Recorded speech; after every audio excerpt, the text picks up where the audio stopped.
Nous allons voir une comédie musicale ce matin, Binti Lee, une comédie musicale, Grease. Oui, il y en a eu Grease. combien des comédies musicales de Grease? Plein, ça a commencé à Broadway aux États-Unis dans les années 70. Souvenez-vous, il y a aussi eu le film en 78. On suivait cette histoire d'amour entre Sandy et Danny, alias Olivia Newton-John et John Travolta.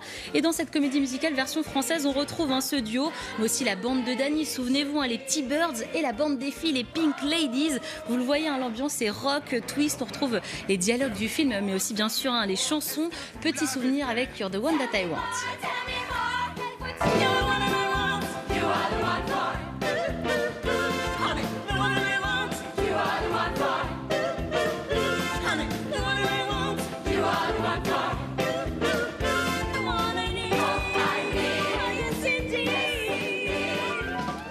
Alors vous l'avez vu, on est complètement replongé dans l'ambiance du film. Les jupes colorées des filles volent dans tous les sens. Les garçons, c'est jeans, t-shirt blanc et bien sûr la fameuse coupe banane. Les décors sont vraiment sublimes, ça chante, ça joue, ça danse très très bien. C'est vraiment un spectacle d'une grande qualité, c'est une réussite. Et en plus, il y a un orchestre qui joue en live, batterie, clavier, guitare, cuivre, ça envoie vraiment. Et les deux acteurs principaux portent vraiment le spectacle très bien. Ils m'ont confié qu'ils avaient un petit peu la pression parce qu'incarner Danny et Sandy, c'est quand même pas rien. Je les ai rencontré avec David Verrag.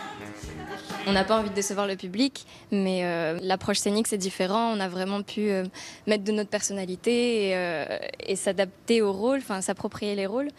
Donc il y a de moins en moins de pression. Et puis de toute façon, je pense que la façon dont a été interprété les personnages par John Travolta et Olivia Newton-John était tellement parfaite, elle est tellement ancrée dans l'inconscient collectif que du coup ça sert à rien d'aller à l'encontre de ça. Et puis nous, avec Alizée, comme on adore le film, on s'est un petit peu laissé aller à nos rêves d'enfants tout en apportant notre subtilité à nous, sinon il n'y a aucun intérêt de venir voir Grease sur scène. Alors Pascal, je dois vous l'avouer, j'ai un petit peu craqué, j'ai piqué la place de Sandy pour quelques minutes. Danny m'a donné un cours de chant et de danse ici, regardez. Surtout de danse, c'est ça le problème. You're the one that I want, you are the one for, ooh, ooh, ooh, honey, the one that I want, you are the one for, ooh, ooh, ooh, the one I need, oh yes indeed.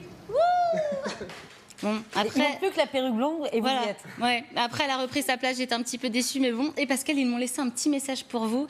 Et bien sûr, à chaque message, il y a une condition. Regardez. Ouais. Pascal, on sait que tu es une fan des années 80. Mais si tu veux venir à Mogador, il faut apprendre la Corée.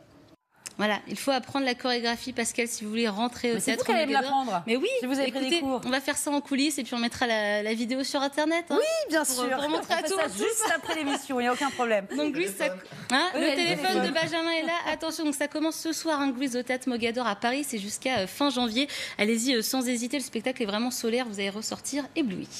Merci beaucoup. Merci Binti Lee. Le temps.